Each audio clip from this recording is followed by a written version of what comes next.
Hi guys, it's Scott, Hey guys, it's Liz. and we are having a rough morning this morning. Liz and I have been talking about things that that we need or is needed in some of our videos, and some of that I think is the truth. And the truth sometimes is that this hobby is not always as great as it can be.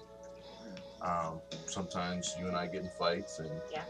we're all bubbly and lovely online, but sometimes we have spats here and there. But this morning, we woke up and I guess it was what, 22 degrees last night. And I don't know if you guys remember, but we got a bunch of tanks from Wayne, what, 3 or 4 months ago? Something like that, yeah. And we got it for a really good price. So it was summertime, and we decided we'll set everything up into the garage, and hopefully we were thinking that by the time winter came through, we would have it either insulated or we would have some idea what we're going to do with it. Well, we've been out traveling and doing all sorts of different things. Walked into the garage today, and we lost quite a lot of fish in the garage. Luckily, none of it was our show fish or anything like that, but it was some stuff that Liz had been taking care of. I did lose a chancho that had some good size, and so right now we are scrambling to tear the tanks down, get them inside the house. I guess what happened was there was a couple of heaters that just, one went bad and one wasn't strong enough to. Yeah, we had one heater go bad and two that, were definitely undersized for the 5-gallon tanks they were in and did not keep up. Yeah, so there's 2 Karas fish out there that are fighting to. Oh, you don't cry. 2 Karas fish that are out there fighting to do. Hopefully they will survive. We lost a bunch of fry. We lost a chancho. Well, I have a few chanchos. I lost one of the smaller chanchos, and there's still several fish out there that we're gonna move in. Yeah. And that will survive. So we're gonna keep it real. We're gonna, I don't know how, we're gonna cut. We're gonna go do some work, and we're gonna come back when we have everything set up later on today. But this morning I just happened to go out there just to check on stuff, and obviously it was not a great. It wasn't great what I saw or found. So. This hobby is fun, it's great, but there are some disappointments. There will be failures. I'm not going to, we're never going to sit up here and act like never have failures. Part of what we do is we want to give you everything. I mean, the ups and downs, you guys might go through it too, and we want to be able to connect with you. And I know, Joffrey. And I know I'm not the only one that gets attached to the fish, and take losses hard. And this one's particularly hard because they were care species, and like I said, it's a fry that I've been raising up for the past few months. So it just hits hard sometimes. So I know this is not what you guys are used to. I know you're used to us being upbeat, bubbly, everything's good, but I think we want to show another side of the hobby. It might help people that have lost fish. It happens. It's never fun. It's a learning experience. I'll be honest, we should have been better prepared. Yeah. We knew it was getting colder. Yeah. And we had talked about what we're going to do. And quite frankly, I'm working a ton of hours. You're doing a bunch of stuff. We just procrastinated way too long. So, with that said, we're going to get out there. We got tanks draining. We're going to have to move them all in. The fish room is going to be crowded as fuck. And sorry about the language, but it is what it is. But we got to do what we got to do to save the rest of the fish. So we will talk. I'm sure it's going to be 3 or 4 hours before we get back on there. So, talk to you guys later. Get those fish in if you don't have them in. Get those. Make sure and check your heaters. Like I said, one of the heaters looks like it just went kaput on us. And it's 22 degrees outside, so that means it's about 30 in the garage. Yeah. And then the heaters aren't going to be able to keep up with that. So, all right, guys, we're going to put this all together and then take a look at the fish room and all that good stuff. All right, bye. So the first thing Liz and I had to do was drain all the tanks that were in the garage. Had to be at least 15 different sized tanks in the garage that we had to drain. And then we had to start strategically planning where we were going to put certain tanks. I didn't need 15 tanks in the fish room to take care of what I needed to take care of. I just needed a few 55s and then some smaller tanks for our fry, and like a 29, like a medium tank for the Cares fish I had just purchased. So this is Liz and I moving around, getting the stands ready. We were lucky enough to have a stand that had that can house 255s. We did a lot of talking, making sure that before we set everything up, we had it where we wanted it at. You don't want to set up, I mean, tanks are heavy, and for every gallon of water, it's about 9 pounds. So once you get everything filled, there's no turning back, basically. So we did a lot of discussing, a lot of looking, trying to make sure that where we had the tank was where we wanted to keep it, at least through the winter. We decided to put the 55s in the middle of the room. Actually, we see, here's a picture of us, or here's a video of us taking it into my office. We were trying to put it under the 180 tank in my office, but unfortunately that did not work out, and here we are bringing it back. At this point, we know pretty much that we're going to keep them where they're at, and I'm going to start filling them up. You just saw me bringing a stand for about a 20-gallon tank that I have some of my grow outs from my Amphilophus citronellus from, and that's what I'm setting up right now. Liz is probably going to get a water hose. Yep, there she is. She's getting the water hose for me, and I'm going to start draining water out of the 150 to the right into the tanks below. You also see me getting pavers. I like to make sure everything's level in the fish room. And so every stand, every tank has cement pavers underneath them. These are Liz's fry tank that we are bringing in and setting up. Most of these fish luckily survived. We were really pretty happy to see that everything was all right in those tanks. Those tanks included some umbi, some Parachromis lazelli, and some Parachromis modowins. So yeah, I had to take my shirt off. It was getting hot, or my sweatshirt off. It was getting hot in there. So right now you're seeing me siphoning water from one established tank into the new 55s. I just feel like it's better to take water from an existing tank and use that, and then top it off with some tap water. I've started using Safe thanks to Super Cichlids, Lisa and Martin. I find that Safe product is the best chemical to use for treatment for your water straight out of the tap. I used to have problems filling my tanks back up straight out of the tap. My fish would actually go to the bottom and breathe hard. But ever since I started using Safe, it's been fantastic. My fish do really well now with the tap water. There's no side effects or anything. So again, that's what you see. Us filling up the tanks. Liz is getting hot as well. We were doing a lot of work here. This is sped up 700%. So you can only imagine how long we've been in this room working back and forth, moving tanks. Liz is down there setting up all the sponge filters to 1 or 2 bubblers. We're trying to conserve energy at this point. I'm sitting down for a minute because I do have a bad back and some of those tanks wear on me. But then there's Liz pushing me around, telling me to go get stuff. Our son kind of checking out what we're doing because we've been in there so long. I think he has a strep throat. That's what Liz was doing, checking his throat out with the flashlight. So looks like I'm topping off the rest of the tanks at this point. Liz again is just checking to make sure she's in charge of getting all the filters, all the air lines, everything set up. I wanted to do all sponge filters with the 55. I must have got really hot because now I'm in shorts and a new shirt. It's pretty warm in the fish room in there. It's really like a greenhouse, sunroom, so we get a lot of sunshine, a lot of warmth in there.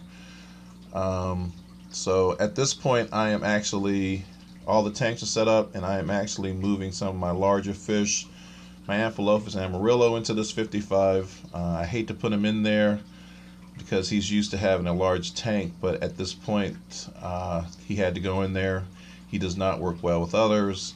Again, I'm moving fish around. At this point, Liz is great at identifying male and female, and I'm pulling fish up and letting Liz to tell me if there's a male or female, and then we're trying to pair them up because there are a few other cichlids we want to breed, and there's some grow outs that we want to breed. So Liz is very handy at knowing male, female, and she's really good at knowing which ones to pair up to breed. And at this point, most of the hard work is done. Now we're just transferring fish.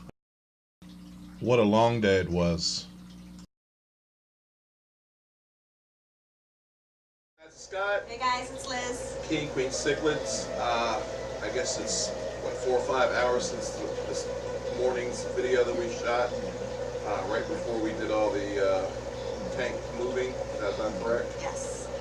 Alright, so we have actually rectified some of the problem from this morning. You can see, and I'll show some video a little later, the fish room is full of tanks. I mean, over here is all new. Where actually the camera is sitting is on top of tanks that are all new. So we ended up putting 2 55s in here, some 20s, a couple of 20s, 3 10s, a 5 and a 2-gallon, and we completely rearranged the 180 in my office to make room for, you know, obviously I keep large cichlids, so it's been quite a lot of work. So I don't know what we're going to talk about at this point. I guess we can talk about what we did. I will try to show this video. And basically what we did was we emptied all the tanks that were in the garage, right Liz? Yes. And then we took them all in here. My decision was, because I had to get the fish in very quickly, I decided to take water from the 180 and the 125 that basically are adjacent to it and fill them up 60% of water that had already been in those tanks. And then I topped it off with our tap water and then threw in some safe. And then the last thing I did was I used sponge filters that had been seeded from the tanks out in the garage. Got everything warmed up, and so far so good. Everybody is looking fantastic. To this point, the only thing that looks like we have lost is the chancho that I told you about that was about 9 to 10 inches, one of the smaller ones that I have. And it looks like the 2 Caris fish that you got from Christine Keys are not The hemiochromis do not look like they're going to make it at this point. Yeah, so unfortunately, it looks like we will lose those. They're still battling over here, but we've done everything we could to resuscitate them, I guess is the best word for it. We put salt in the water to kind of help the gill flow. We slowly brought up the temperature. So bottom line, that was the tank that the heater had just crashed. And we didn't realize it. So it must have crashed sometime last night because the tanks were fine yesterday. And they just went into shock from the amount of cold. So the 180 we turned into my, I guess we can call it our African tank. It was an African tank, but I changed it to like a Central American tank with my Bifasiatus. And now it's back to an African tank because I needed, you know, those Reorganizing tankinis are growing crazy. And we have 9 of them now. 9 of the Reorganizing and a big Buttercalfari in there. Big female Buttercalfari and some of the Bachardi that we got from the CCY a couple of weeks ago are in there. And they're little convicts that just keep multiplying in that tank. I don't have the patience or the time to try to get them out, so they'll just be in there, and maybe the Buttercalfari will eat it, maybe they'll just all get along, who knows. But at that point, everything in there is set. Anyone who keeps big cichlids, anyone who keeps cichlids in general knows how tricky it is moving cichlids around, trying to get everyone to work well together. It's a long, long process. And you guys know I keep Amphilophus and Parachromis and Umbi, so any attempt to try to get those to work well with one another is difficult. But at this particular point, and it's early, everything is working pretty well. The most aggressive amphilopus I have, which is the Amarillo and the Chancho, are in separate tanks, so they're pretty happy. It looks like the Amarillo's happy to be in this. I feel bad, quite honestly. He's in a 55. It breaks my heart, but that's what it's going to have to be for right now until I can get a bigger tank in here, or quite honestly, we might unload some fish. I mean, if I look at this 55-gallon below the Amarillo, there's a bunch of grow outs. There's the Amarillo barred Citronellus. There's a regular Citronellus in there. There's, I'm not sure what else, Jack Dempsey. There's several things that we need to probably put on our website and clear out at phenomenal prices, obviously. I mean, if you're a friend of ours, we might end up giving to you, but we just have to make room. All my Cares fish made it, so I'm glad about that. All the Cares fish that I got from the CCY are transferred into a 29 and doing well. One great note, or one thing that kind of made both Liz and I happy, was our Jaguar pair have hundreds of fry and they're free swimming, and that gets us excited because we obviously lost some fry out in the cold in the garage, so now we can start over again, and we have things better situated to handle the amount of fry. We have, God knows how many pairs of cichlids do we have breeding? 2, 4, 6, 8, maybe 8 to 10 pairs breeding? All the time. So we have 2 pairs of umbi. We have the black umbi and we have the real mag umbi. We have the Parachromis manowins that are breeding. We have the Parachromis lazellii that are breeding. Parachromis motowins that are breeding. So that's what, 6 or 7 right there. The Amphilophus citronellus behind us are breeding. Festes. Festes are trying to breed. I'm probably going to have to take this big pier site out of here to make it official. But they all seem to get along. But trying day, guys. I'm rambling. Don't mean to be. We were excited. We were going to do a video about the fish room and talk about all the stuff going on in our fish room. We haven't done that in quite a while. And to wake up this morning and have some of the losses that we had in the garage due to it cold was disappointing. Obviously, you saw how frustrated we were with the start of our video. I'm feeling a little better. I have to tell you, I am kind of particular and anal, and I've had to grab lights and old stuff from various areas to get this all to work. And I am, I don't like seeing 3 different types of lights and 3 different types of colors in the tank, but at this point, it's a make it work moment. As Tim Gunn would say, for what is the Project Runway? So, again, I think I'm feeling better than I did this morning, obviously. Every fish that we have is now in the fish room, or in the office, or in the bedroom, or in the living room. All doing well. We're looking forward to the OCA this Friday, Saturday, and Sunday. I know there's a bunch of us going down there. We're going. Alan and Karen are going, right? Lisa and Martin are going. Austin's going. Bill Sensor, our buddy Bill, is going. Quite a lot of people are going. Chris Biggs and Jonathan Straczynski have been trying to get me to come for a long time, so we're actually going on business. We'll be representing the ACA a little bit while we're there. Rusty said that we could kind of be a little complacent with the booth, so we'll be running around, definitely checking out the speakers and stuff, and we'll check into the booth every now and then, so come by, stop by, and see us. Definitely get a membership.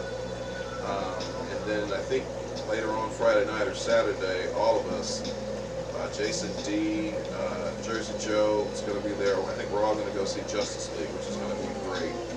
So, anyway, guys, a very trying day. It wasn't the video I wanted it to be, but, sitting down talking to Liz, I was like, you know what, we should be kind of real.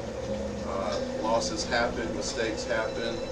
We are not perfect by any shape of the imagination. We are not always smiley, happy people. No, we were pretty snarly to each other today. It's a pretty somber, aggressive day. Yeah, so I do apologize to you for snippy, but this was a tough day for sure. So,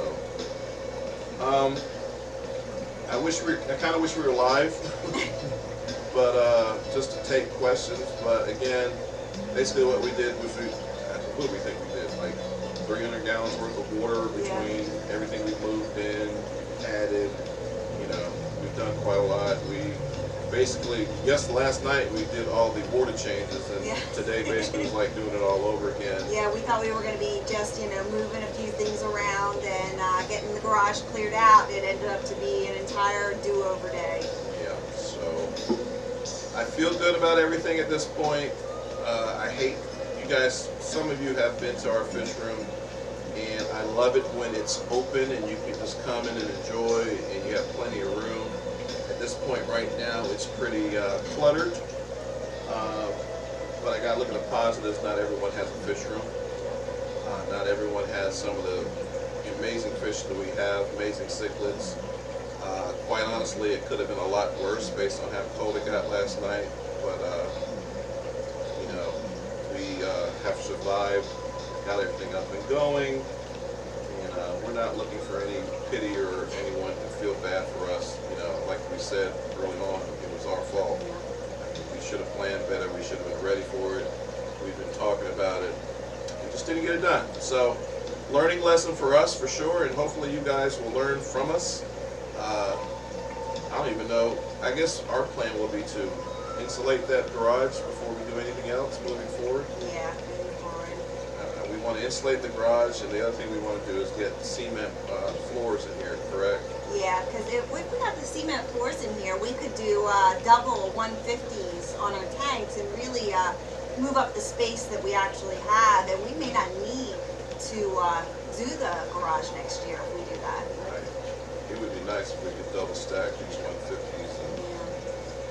But anyway, guys, sorry for this video that it wasn't, upbeat and exciting. But again, I think you guys deserve honesty. You deserve to see that some things aren't always perfect. We are beat. I mean, we've been seriously 4 or 5 hours. We've been moving stuff around, getting everything set up. So there it is. I'm gonna probably leave a little video for you to see the new fish room. We'll probably go live sometime next week before OCA. We definitely want to talk about the aquatic experience at some point. Liz has updated the website, and I would love to kind of shout out to all the clubs that have stuff going on at this point. Unfortunately, we missed the CCY birthday party, but we wanted to wish you guys a happy birthday. I unfortunately had to work Saturday, and I was completely beat. Had to go in about 4 in the morning, and there was just no way for me.